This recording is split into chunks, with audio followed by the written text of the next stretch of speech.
Bismillahirrahmanirrahim. Assalamualaikum warahmatullahi wabarakatuh.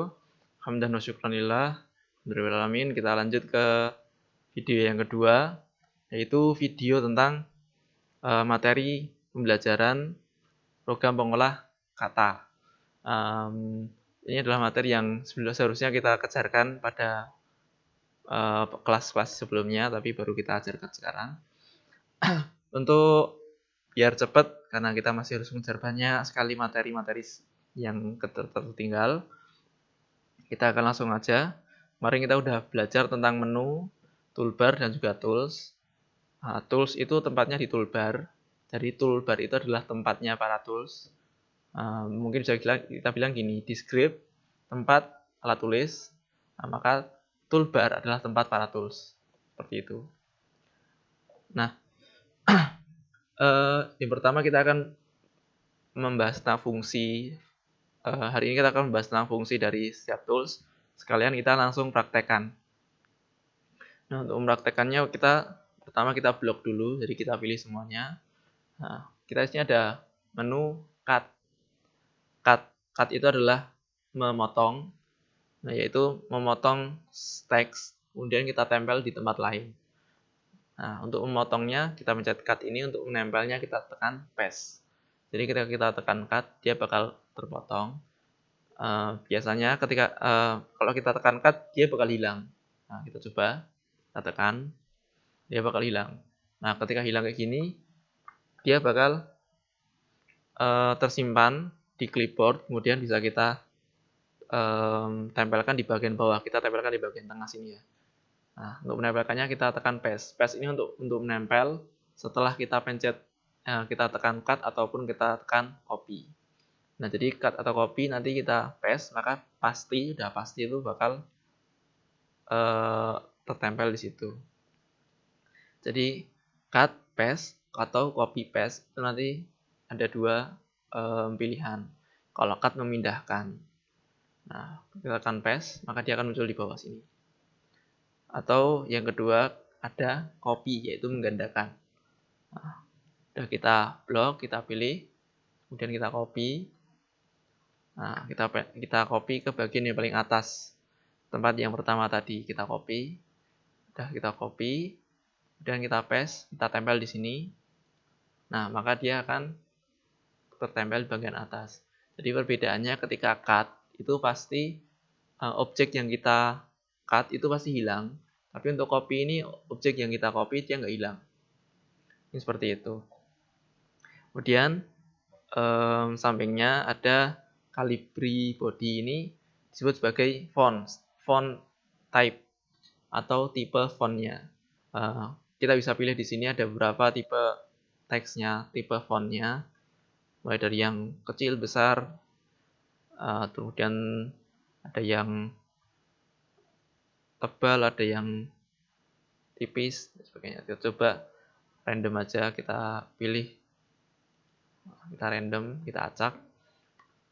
Kemudian di sampingnya font type ini ada font size atau ukuran dari huruf.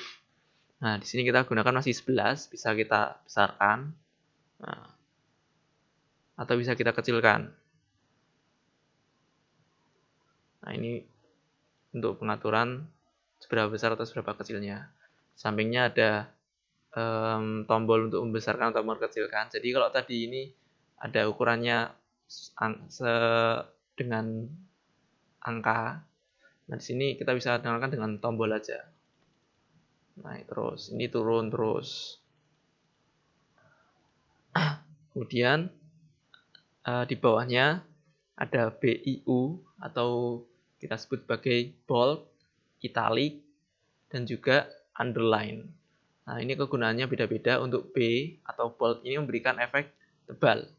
Nah, kita coba. Nah, ini memberikan efek tebal. Kita tipiskan lagi. Kita beri tebal, tipiskan.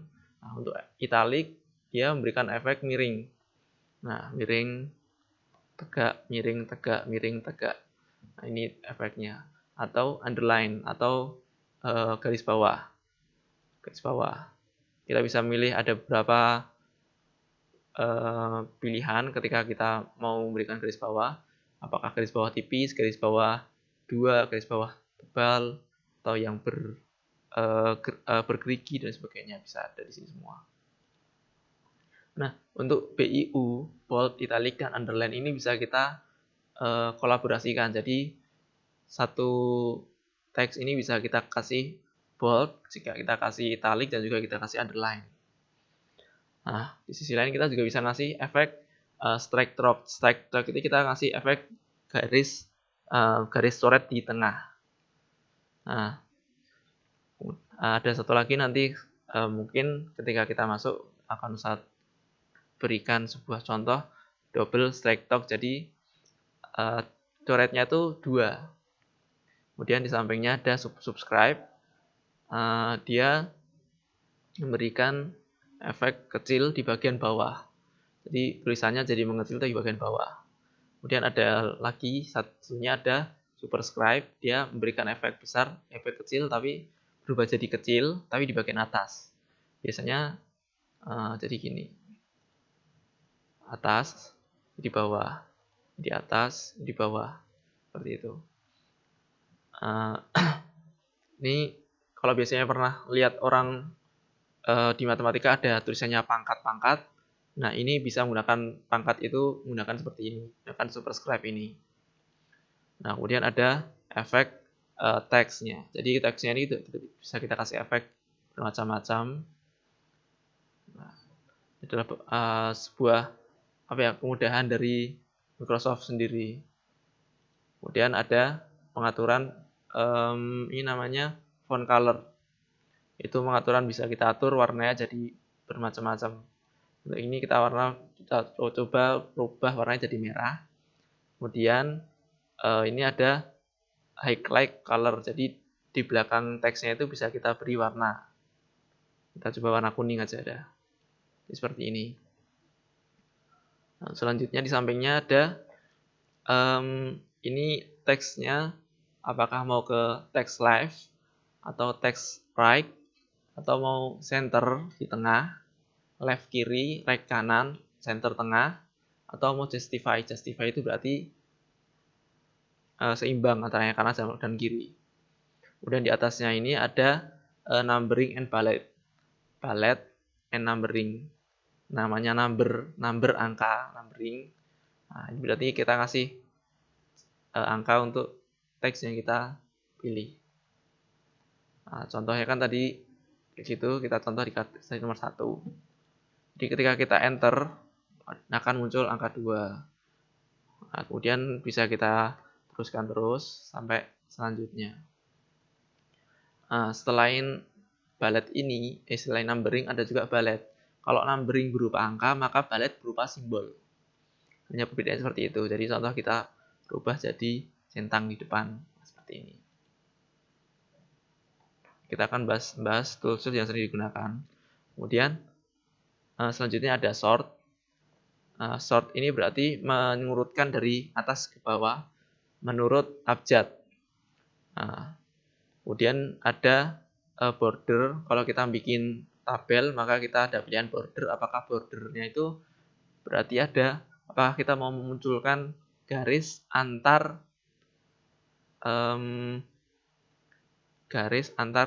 tabel. Nah, ini border itu garis antar tabel. Apakah kita mau memunculkan garis itu atau kita mau menghilangkan? Itu ada pengaturan di border ini. Kemudian ada style. Style ini jarang dipakai karena style itu kan berarti kan gaya penulisan. Nah, seperti ini. Jadi ada gaya penulisannya berbeda-beda. Kita bisa memilih salah satu di antara semua ini. Nah, tapi biasanya kalau yang agak serius lebih suka menggunakan yang normal. Yang style normal, karena style normal itu kan berarti kan style yang biasa-biasa aja. Sedang ya udah cepat bisa langsung kita pakai. Dan ada find, ada replace. Find berarti menemukan. Kalau kita nyari kata dalam sebuah teks yang panjang banget, kita mau nyari kata, nah ini ada find. Kemudian ada replace, jadi kata yang udah kita temukan itu bisa kita ganti dengan kata yang lain dengan tool replace ini. Kemudian di insert, kita geser ke samping di menu insert, ada cover, ada beberapa tools yang ada di sini. Ada cover page, yaitu ini kita ngasih cover di depan. Jadi bisa kita ngasih cover di depan ini. Apakah page ini ketika kita mau ngasih page ini sebagai cover, maka dia ngasih, Microsoft ini ngasih kebaikan hati ya. Dikasih contoh cover depan buku, nah, seperti ini. Kemudian ada blank page, berarti menambah satu page tambahan. Nah, di sisi lain ada break break. Nah, break ini untuk memisahkan antaranya halaman satu dengan halaman yang lain. Seperti itu. Nah, kemudian ada tab tabel. Tabel berarti kita memberikan, bisa kita bikin tabel di sini. Bisa kita bikin tabel di sini. Kemudian selanjutnya ada illustration, ini kita bisa menyisipkan picture, gambar, clip art, shapes, bentuk, atau bisa smart art. Nah, seperti ini. Atau mungkin bisa kita anukan chart yang mungkin akan kita bahas pada pertemuan-pertemuan mendatang. Atau mungkin kita mau menyisipkan screenshot dari program-program yang lain yang ada di komputer kita, bisa pencet di screenshot ini. Atau kita mau memberikan link, jadi ketika kita menulis, kita bisa memberikan link yang bisa bertujuan supaya kita pencet linknya itu, maka kita akan langsung menuju ke sebuah web. Nah, bookmark plus reference ini jarang dipakai. Header footer biasanya untuk memberikan halaman pada memberikan angka halaman. Header dan footer ini, jadi kalau sering buka buku, di bawahnya ada halaman 1, halaman 2, maka itu menggunakan header dan footer. Kalau header itu di atas, footer di bawah. Nah, ini ada page number untuk memberikan nomor halaman yang lebih gampang. Dan ada text box. Text box ini kita bisa bikin sebuah teks, bisa bikin sebuah box yang bisa kita isi dengan teks. Terus kemudian ada word art. Word art ini ya hampir sama kayak tadi di home tadi, ada efek-efek ini. Di insert juga ada word art hampir sama seperti itu. Nah, kemudian ada lagi simbol. Kalau mungkin di keyboard kita agak susah nyari simbol, nah ini di sini disediakan simbol juga.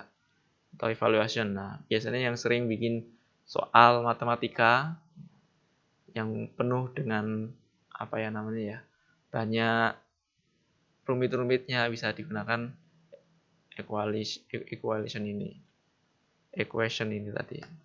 Jadi buat memberikan beberapa teks yang rumit, yang bertumpuk-tumpuk, bisa menggunakan itu.